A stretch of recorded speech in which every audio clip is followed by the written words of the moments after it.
Merci beaucoup pour votre présence ce soir. Merci surtout aux organisateurs de ce colloque et à cette opportunité qui nous est donnée de pouvoir échanger ensemble. Alors, c'est le travail que je vais vous présenter aujourd'hui. C'est le fruit d'une recherche qui a été menée avec Karine David, qui est devenue professeure de droit public. Surprise, c'est pas à l'UNC, mais c'est à l'Université des Antilles. Et Gérard Prinsen, qui est lecturer en Development Studies à l'Université de Massey, en Nouvelle-Zélande. Alors, c'est un travail qui est encore en cours, dans la mesure où il se fonde sur un certain nombre d'entretiens que nous avons menés avec des responsables politiques. Évidemment, en cette période très chargée politiquement, ces entretiens n'ont pas pu être tous menés encore. Donc voilà, c'est un travail qui est encore assez largement en construction. Évidemment, les remarques et les critiques sont les bienvenues.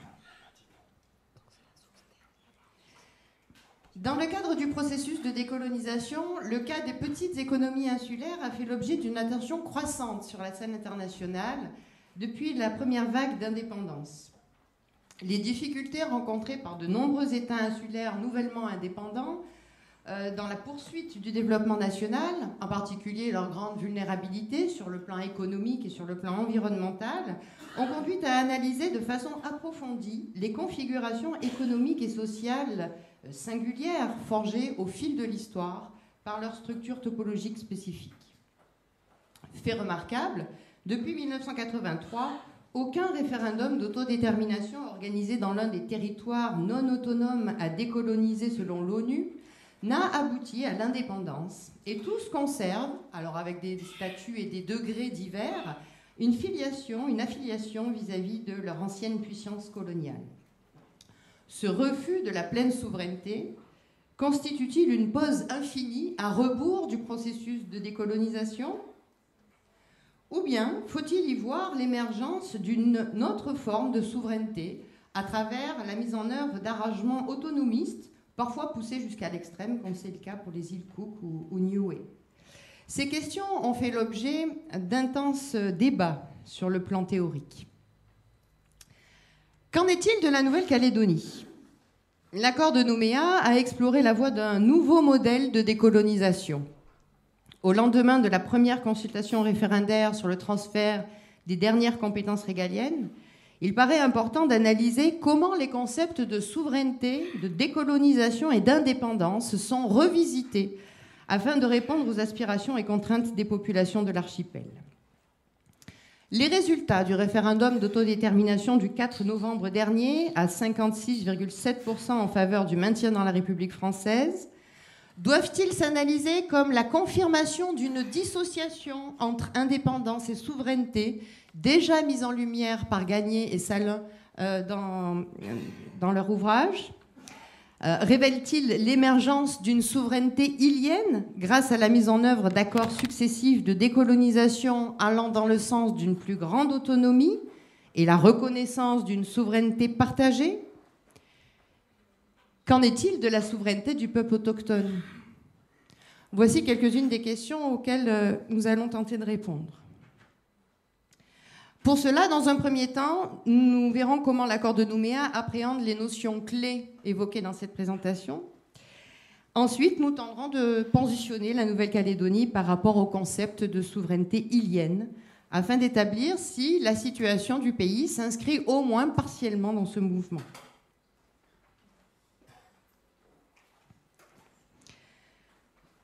Les accords successifs, Matignon-Oudinot, Bercy, Nouméa, sont considérés comme entérinant définitivement le processus de décolonisation négocié en Nouvelle-Calédonie. Pourtant, si l'accord de Nouméa reconnaît la souveraineté du peuple kanak comme préalable au fondement du destin commun, celle-ci se voit immédiatement substituée par la perspective d'une souveraineté calédonienne dans l'attente de la tenue du ou des référendums d'autodétermination.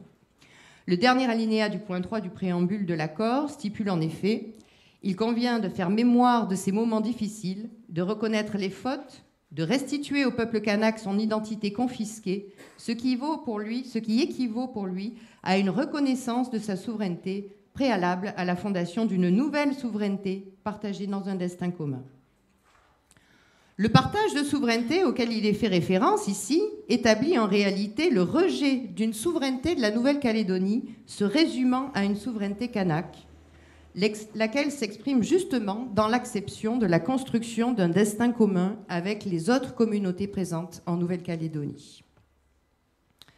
Plus loin, l'accord explicite le partage de souveraineté entre la France et la Nouvelle-Calédonie comme étant un partage de compétences. Le partage de compétences entre l'État et la Nouvelle-Calédonie signifiera la souveraineté partagée. Il sera progressif. Des compétences seront transférées dès la mise en œuvre de la nouvelle organisation. D'autres le seront selon un calendrier défini, modulable par le Congrès, selon le principe d'auto-organisation. Ce séquençage, instauré par l'accord de Nouméa, impose de s'interroger sur la polysémie du terme de souveraineté, témoignant de plusieurs acceptions de la souveraineté en Nouvelle-Calédonie. La souveraineté du peuple premier, la souveraineté de la Nouvelle-Calédonie, pleine ou partagée, et enfin la souveraineté de l'État français.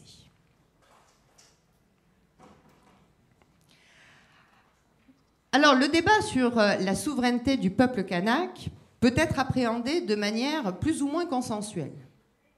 Selon l'approche consensuelle, la souveraineté du peuple kanak a été symboliquement reconnue et immédiatement substituée par une souveraineté partagée avec l'État pour que le processus d'émancipation se réalise progressivement et ainsi donner le temps aux Calédoniens de construire une nation, un destin commun, en se formant à l'exercice de compétences généralement exercées au niveau étatique. Dans ce cadre, le principe de rééquilibrage se pose comme la contrepartie de la non-indépendance et au-delà de la paix civile. Pour d'autres, comme Hamid Bokadem, l'accord de Nouméa opère une forclusion de la souveraineté du peuple kanak. Selon l'auteur, la forclusion est rendue possible, je cite, par la fiction politique d'une souveraineté partagée et du discours consensuel autour du destin commun. De manière implicite, le discours met hors jeu la souveraineté de Kanaki et norme une souveraineté conflictuelle. Alors, cette interrogation relative à la souveraineté kanak, elle renvoie à la question plus générale de l'identification du titulaire de la souveraineté. Et à cet égard, on oppose classiquement la souveraineté nationale et la souveraineté populaire. En application de la théorie de la souveraineté nationale, son détenteur étant la nation, on peut considérer que ce n'est pas la souveraineté qui est partagée par les Kanaks avec les autres populations. On est simplement dans un processus de construction nationale avec l'ensemble des composantes de la population. En suivant ce raisonnement, on peut considérer que le peuple kanak a réalisé l'acte fondateur de la nation calédonienne avec la déclaration de Nainville-les-Roches. Au contraire, en application de la théorie de la souveraineté populaire, le titulaire de la souveraineté étant le peuple, alors chaque membre de la communauté détient une parcelle de souveraineté. Et on peut considérer que la souveraineté du peuple kanak alors a vocation à se fondre dans la souveraineté calédonienne. À cet égard, l'un des modes d'expression de la souveraineté populaire étant le référendum, les termes de l'accord de Nouméa prennent tout leur sens. Le point 4 du préambule, en effet, commence ainsi. La décolonisation est un moyen de refonder un lien social durable entre les communautés qui vivent aujourd'hui en Nouvelle-Calédonie, en permettant au peuple kanak d'établir avec la France des relations nouvelles correspondant aux réalités de notre temps.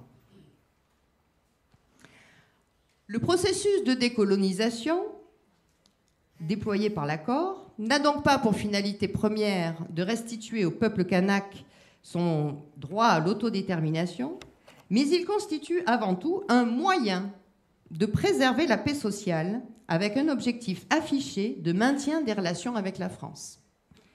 C'est sans doute ce qui peut expliquer également que l'on ne trouve pas le terme d'indépendance dans l'accord, qui n'est pas utilisé, seul le terme émancipation l'est. Dans cette optique, le processus s'apparente davantage à une politique utilitariste de gestion du rapport dominant-dominé caractéristique des constructions impériales qu'à une politique guidée par l'impératif de restitution du droit à l'autodétermination. En conclusion, sur la question particulière de l'autodétermination, l'accord de Nouméa a entériné une conception populaire de la souveraineté et a, dans la droite ligne des accords de Matignon-Oudinot, confirmé l'ouverture de l'autodétermination à l'ensemble des communautés et non au seul peuple autochtone kanak. La souveraineté kanak, si elle reste une réalité intangible et virtuelle, s'est vue immédiatement substituée par une souveraineté calédonienne dont on peut considérer que l'acte fondateur réside dans la déclaration de Nainville-les-Roches. Il reste toutefois à apprécier la portée de cette souveraineté calédonienne. Pour cela, nous mobilisons la grille d'analyse proposée par Grassner, qui identifie 4 dimensions de la souveraineté. Tout d'abord, la souveraineté internationale légale. Elle implique la prise en compte des pratiques associées à la reconnaissance mutuelle, généralement entre des entités territoriales qui ont une indépendance juridique formelle. De ce point de vue, évidemment, la Nouvelle-Calédonie ne dispose pas d'une souveraineté internationale légale, puisque le territoire sui generis est considéré comme faisant toujours partie de la République française. Néanmoins, des compétences partagées dans les relations extérieures ont favorisé l'émergence d'une paradiplomatie calédonienne. Il est évident que cette action paradiplomatique ne saurait aller en l'encontre des intérêts de la France dans la région, réaffirmée récemment sous la rhétorique de l'axe Indo-Pacifique. On pourrait en réalité plutôt parler de diplomatie décentralisée. Il n'en demeure pas moins que ces compétences partagées participent au renforcement des relations de la Nouvelle-Calédonie avec les pays voisins et qu'elles servent également la volonté, les intérêts des Kanaks dans leur volonté d'intégration mélanésienne à travers notamment, par exemple, le groupe Fer de Lance mélanésien. Deuxième dimension, la souveraineté westphalienne. Cette dimension renvoie à l'organisation politique fondée sur l'exclusion d'acteurs externes des structures d'autorité au sein d'un territoire donné. Alors, de prime abord, encore une fois, la Nouvelle-Calédonie n'a pas de souveraineté westphalienne dans la mesure où la souveraineté acquise relève d'une négociation avec les acteurs externes, en l'occurrence l'État français. Ce dernier est toujours présent au sein du territoire à travers les diverses institutions étatiques. Il y conserve les structures d'autorité, en particulier le monopole de la force. Toutefois, les évolutions statutaires mises en œuvre dans le cadre de l'accord de Nouméa conduisent à relativiser ce constat, puisqu'elles confèrent à la Nouvelle-Calédonie une autonomie renforcée dans de très nombreux domaines, et en particulier sur le plan économique. Et puis, au-delà des aspects strictement juridiques, il apparaît que sur un plan plus politique, dans ses propres domaines de compétences, l'État, positionné comme un arbitre garant du respect du processus de décolonisation par les signataires de l'accord, est conduit le plus souvent à acter le consensus local. Troisième dimension, la souveraineté domestique. On entend par là l'organisation formelle de l'autorité politique au sein de l'État et de la capacité des autorités publiques à exercer le contrôle effectif à l'intérieur même de leurs propres frontières. Si, d'un point de vue strictement juridique, il est difficile de soutenir que la Nouvelle-Calédonie bénéficie d'un pouvoir d'auto-organisation, la réalité est tout autre sur le plan politique. Les responsables politiques locaux ont en effet toute latitude, à travers la gestion des institutions calédoniennes, d'affirmer et de mettre en œuvre leur propre vision du développement du pays. Pour autant, plusieurs éléments, encore une fois, invitent à nuancer le constat. Les institutions représentatives de l'identité kanak, qui ont accompagné l'instauration d'un droit et d'un statut civil coutumier, n'ont qu'un pouvoir limité. Notons également que les autorités publiques calédoniennes n'ont pas réellement la capacité à exercer le contrôle effectif, dans la mesure où les règles d'administration, le contrôle budgétaire et le contrôle juridique restent du ressort de l'État français. Pour terminer, quatrième et dernière dimension, la souveraineté interdépendante. Cette dimension fait référence à la capacité des autorités publiques à réguler les flux d'informations, d'idées, de populations, de polluants ou de capital à travers les frontières de leur État. Alors évidemment, depuis l'émergence des États-nations tout au long du XIXe siècle, cette capacité a sérieusement été mise à mal, d'une part par l'accélération sans précédent du processus de mondialisation, mais aussi et surtout par l'émergence d'organisations internationales supra-étatiques au pouvoir croissant, ONU, Union européenne, Nations unies, Organisation mondiale du commerce, mais surtout par les stratégies des grandes entreprises transnationales qui s'imposent progressivement comme les nouveaux maîtres du monde.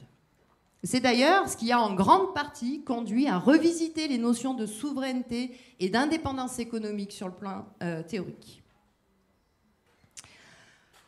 Alors, en Nouvelle-Calédonie, en dépit des efforts déployés par certains élus indépendantistes pour revendiquer un dualisme et affirmer le droit à la différence dans les trajectoires de vie, la conception européenne du développement basée sur le profit et l'accumulation domine très largement. Du point de vue de la régulation des flux d'idées, le système scolaire et universitaire reste en grande partie calqué sur le système métropolitain et beaucoup reste à faire pour adapter ce système aux spécificités d'une société multiculturelle en décolonisation, en particulier dans sa composante océanienne. La même remarque peut être faite concernant la sphère médiatique de la Nouvelle-Calédonie. D'ailleurs, on a eu dans la session juste avant un exposé extrêmement intéressant à ce sujet de Mathurin Terrel, je crois, si je n'écorche pas son nom, qui en dit long donc, sur le paysage médiatique de la Nouvelle-Calédonie.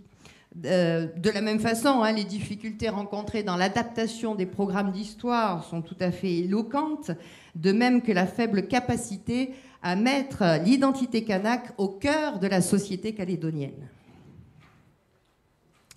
Enfin, on note une forte capacité à réguler les flux de population et de capitaux dont la portée est toutefois significativement réduite par un certain nombre d'éléments sur lesquels je n'ai pas le temps de m'approfondir, mais on pourra y revenir éventuellement.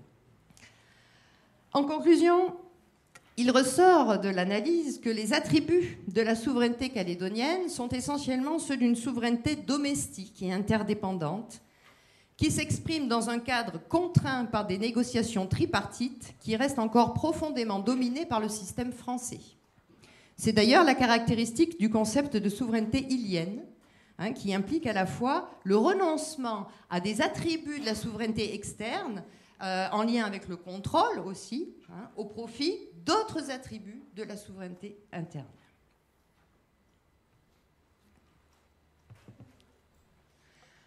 Alors, dans de précédents travaux réalisés avec Gérard Prinsen, nous émettions l'hypothèse que les territoires insulaires non autonomes développent une nouvelle forme de souveraineté qui présente un certain nombre de caractéristiques communes dans la gestion de leurs relations avec leur métropole. Tout d'abord, ces territoires votent non dans les référendums d'indépendance, pour l'indépendance, et oui au maintien d'un lien constitutionnel. Ils négocient de façon permanente une série de statuts constitutionnels exceptionnels. Ils réussissent à s'exonérer des lois métropolitaines en vigueur, bénéficient de transferts métropolitains qui compensent l'insuffisance de revenus domestiques, et enfin signent des accords qui leur sont bénéfiques, mais qui sont inconfortables pour les métropoles. Alors, à la lumière des derniers résultats du référendum, qu'en est-il de la Nouvelle-Calédonie ? Ce que nous montrions donc dans ce premier travail, c'est que la Nouvelle-Calédonie, en fait, elle présente parfaitement les 4 dernières de ces 5 caractéristiques. Par contre, la première porte davantage à discussion. Alors, la Nouvelle-Calédonie, au regard des résultats du référendum, est-elle en train de s'engager ainsi sur une nouvelle forme de décolonisation que l'indépendance ? Plusieurs arguments viennent conforter cette thèse, notamment si l'on procède à l'analyse de l'émergence d'une pratique et d'une théorie kanak de la souveraineté à travers l'œuvre politique de Jean-Marie Djibaou, comme a pu le faire avec talent Hamid Mokadem à travers de très nombreux écrits. L'auteur montre toute la complexité dialectique du mouvement nationaliste kanak qui oscillait et oscille encore entre souveraineté politique et indépendance économique et met en lumière un glissement dans le discours de Jean-Marie Djibaou sur la souveraineté. Alors qu'en 1974, ce dernier se référait à la souveraineté comme une puissance absolue appartenant au peuple originel, en 1985, il met en avant la souveraineté comme la puissance de choisir les partenaires et le pouvoir de gérer les interdépendances. Évidemment, l'exemple des expériences souvent difficiles, des PEI indépendants, la vague néolibérale des années 80 qui enclencha le processus de globalisation n'y sont sans doute pas étrangères. Cela renvoie également à la double contrainte de la société kanak que constitue l'héritage colonial et la mondialisation des échanges, exprimée par Raphaël Pidgeot, et à la nécessité, selon lui, de s'approprier les modèles industriels pour une survie sociale face au rouleau compresseur occidental. Dans cette optique, les Kanaks auraient-ils volontairement et temporairement renoncé à certains attributs de la souveraineté externe pour mieux construire leur souveraineté interne, notamment sur le plan économique ? Alors, si c'était probablement le cas à l'époque où Jean-Marie Djibaou écrivait ces lignes, cela ne nous semble plus être le cas aujourd'hui, comme en témoigne la volonté de quasiment toute la classe indépendantiste d'organiser, de l'immense majorité des indépendantistes, d'organiser les 3 référendums prévus par l'accord de Nouméa. En effet, l'acceptation du revenu du statut transitoire relève davantage d'une situation contrainte par une forte dépendance au sentier que d'une véritable volonté de renoncer à la souveraineté externe du pays, qui est la seule que les indépendantistes ne peuvent pas acquérir sans passer par la voie référendaire. Cette forte dépendance au sentier est issue de la conjonction de plusieurs éléments déterminants. D'une part, la mise en minorité démographique du peuple autochtone et la déclaration de Nainville-les-Roches qui, en ouvrant l'autodétermination aux victimes de l'histoire, le prive définitivement de l'option séparatiste. D'autre part, le modèle économique de l'économie assistée, pour reprendre l'expression de Jean Fraisse, et la persistance d'un oligopole de collusion qui entretenait habilement une économie sous serre et divers mécanismes de dépendance. Mais surtout, l'écrasement militaire de la séquence révolutionnaire, pour reprendre l'expression d'Hamid, des années 84-88, qui met un coup d'arrêt à la lutte armée de libération nationale kanak et révèle l'intérêt géostratégique que constitue la Nouvelle-Calédonie pour la France dans la région. Société divisée entre un peuple autochtone désireux d'accéder à l'indépendance et le reste de la population, descendant de populations d'origine européenne, dont la mère patrie est la France, et d'autres populations qui ont été persuadées de n'avoir aucun intérêt à l'indépendance, en Nouvelle-Calédonie, c'est le rapport démographique entre les groupes ethniques prédéterminés politiquement qui a fait la décision, comme le montrent notamment les travaux d'analyse des résultats du référendum menés par Pierre-Christophe Pons. Alors, attention, ça ne signifie pas pour autant que les responsables indépendantistes locaux n'aient pas su tirer parti de cette situation et faire preuve d'une forte capacité d'agencéité, agency en anglais, en gérant avec pragmatisme et parfois une dextérité certaine les relations d'interdépendance afin de servir leurs propres intérêts stratégiques. Le fait que la Nouvelle-Calédonie présente la plupart des caractéristiques d'une souveraineté ilienne atteste de la forte capacité des responsables politiques locaux à négocier et exercer leur souveraineté domestique et interdépendante. Mais que peut-on en conclure du point de vue du processus de décolonisation ?